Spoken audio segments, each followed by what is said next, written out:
Bueno, para explicar mellor o vídeo anterior, vamos agora describir un exemplo práctico de como xestionaríamos o xurro en zonas vulnerables á contaminación por nitratos. Vamos a considerar a digestión anaerobia, pero tamén as tecnoloxías que nós propoñemos. Entón, o primeiro que temos que ter en conta é que esta estrategia de xestión do xurro recóllese nunha legislación que se lle chaman RENIUR, que é Recover Nitrogen from Manure. Ainda non está promulgada, están con consultas en Bruselas, e nós informámonos con expertos de outros países europeos como é Irlanda e Países Baixos, non? Entón, eles se teñen ali unha granxa, pois teñen un límite de aplicación do xurro de 170 kg de nitróxeno orgánico por hectárea e ano. Ademais, tamén teñen un límite de uso de nitróxeno inorgánico de hasta 250 kg de nitróxeno químico por hectárea e ano. Este nitróxeno químico depende do tipo de cultivo no que se abone e máis do número de cabezas de ganado, pero xa vos adianto que este é o máximo que se recolle na legislación. Entón, como se fai ali é que se envía o excedente, non todo o xurro, o excedente á planta de tratamento do xurro, que non ten por que ser unha planta de xestión anaerobia, vale? Iso é unha legislación máis adiante.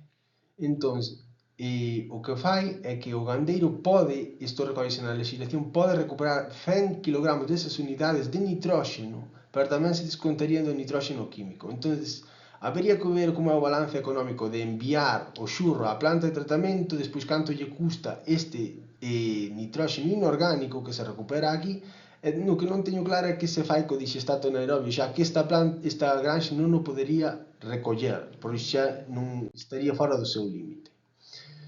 Entón, vamos a ver o que se propón para o noso contexto. Nós concretamente falamos con xente de Trazo, ainda que a planta de xestión anaerobia que se propón para isto sería para Tordoia e para Trazo, non? Entón, teríamos unha granxa, teríamos o límite de 170 kg de nitróxeno orgánico, e o que se está falando é que en Trazo, pois en Tordoia, se enviaría todo o xurro á planta de digestión anaerobia, que é unha boa medida para producir biogás, pero para xestionar os nitratos a min chirríame cousas. Por exemplo, que esta planta tamén se alimenta con residuos orgánicos de outras fontes.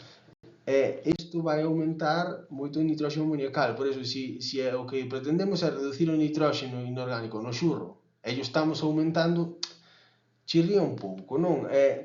Bueno, devolveríase en principio o xurro pois cun contido de nitróxeno orgánico inferior, é dicir, que cumpla ca normativa. O gandeiro tería a posibilidade de recuperar este nitróxeno amoniacal, entendo eu, ainda que se lle sala ao mesmo precio co fertilizante químico, o alicente non é moi bo. Entón, nós o que podemos facer é mirar a legislación e tratar de ofrecer unha alternativa que nos favorezca a todos, non? A legislación actualmente ainda está en inglés, hai páxina en español, pero o documento está en inglés, tanto o prórrogo como o anexo. O anexo máis técnico é o que nos interesa a nós, non? Entón, se nós miramos o anexo, dinnos que efectivamente o gandeiro poderá aplicar máis de 170 kg de nitróxeno por hectárea e ano, fala de un bonus de 100 kg dese nitróxeno inorgánico que se extrae do purín ou do dixestato anaerobio, e dinos aquí os procesos de extracción que eles avalan. É dicir, aquí falaríamos dunha volatilización do amoníaco para recuperar, por exemplo, con ácido sulfúrico, para producir unha sal de amonio, o sulfato de amonio, por exemplo. Aquí falaríamos de membranas, unha extracción de membranas, e aquí falaríamos cunha precipitación, que se fai moito no dixestato anaerobio, a precipitación de estrubita, non? O que nos di a legislación, que continúa, este é só un extracto, é que a pureza debe ser elevada, xa que dice no prórrogo que o que fai que se contaminen as augas subterráneas é que o nitróxeno orgánico do xurro, é dicir, que o nitróxeno inorgánico non o consideran como problemático para contaminar as augas subterráneas. Bueno, dicir, temos que a nós isto interesa, xa que nós somos expertos en extracción de amonio, de bicarbonato de amonio, en dixestato anaerobio. aínda que criticamos de certa medida o uso da digestión anaerobia para lidiar cos nitratos. É dicir, nós poderíamos acompañar esa medida, pero tamén tuvemos debullando os nosos miolos para ofrecer unha alternativa aos gandeiros en línea coa legislación que o favoreza aínda máis, e considerando como se fai